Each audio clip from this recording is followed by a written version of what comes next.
September 11, if you find you some isolated grass patches, what are you going to fish them with?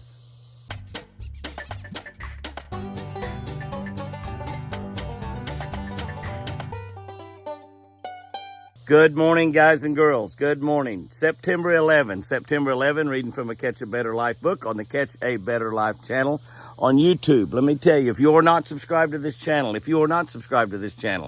hit that subscribe button right now. If you are, please share it with half a dozen friends or so. They will become better people. They will have a better life if they're involved in this channel. September 11, 2nd Chronicles 20:15. You know, there are churches that are called New Testament churches. And they really don't even mess with the Old Testament, I don't guess. I mean, I don't know. I've never been to one. But I guess they don't even hardly mess with the Old Testament.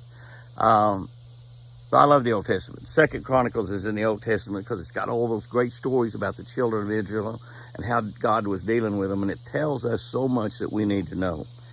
This particular chapter says, "Do not be afraid or dismayed because of this great multitude, for the battle is not yours, it's God's."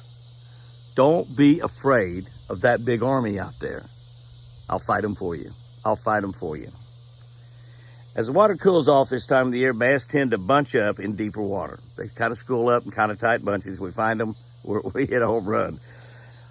On most lakes, drop shot wigs work great. Use light line, spinning rods usually, small sinker on the bottom with a worm hook 12 to 20 inches up above that hook, up above that weight. Put your hook up about 12 to 20 inches up above your weight. Drop shot.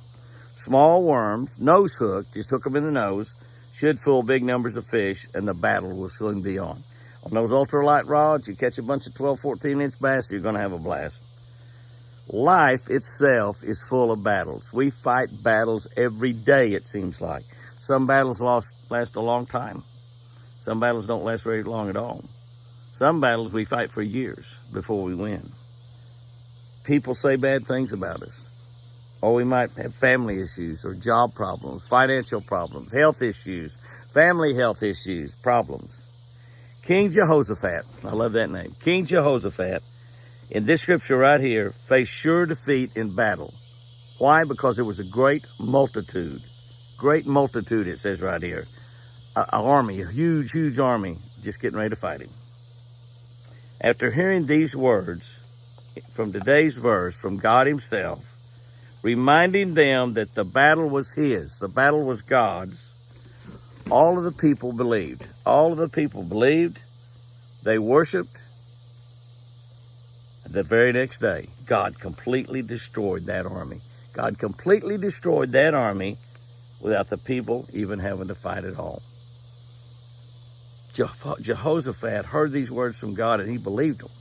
That's the big deal right there. You and I hear these words from God right now. Do not be afraid nor dismayed because of this great multitude, for the battle's not yours, it's God's.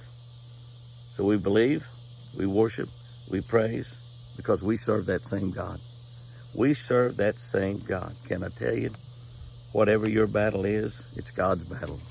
Whatever your issue is, it's God's battle. Whatever your needs are, it's God's battle. You don't have to fight it. God will fight it for you. Here's our tip for today. Fish isolated grass patches near deep water with a black frog on cloudy days. Oh, what a great deal it is to have a cloudy day when you got some grass found near deep water. Tie that black frog on, drag it across those deals. You can throw it on the other side of a grass patch where it's a little open. Bring it up on the grass, bring it through the grass, and hit the open on the other side. Usually one of the three places, behind the grass, on the grass, or in front of the grass, you're going to get a bite pretty frequently. Guys and girls, go out there and have you a great one today. And remember, I sure do love you.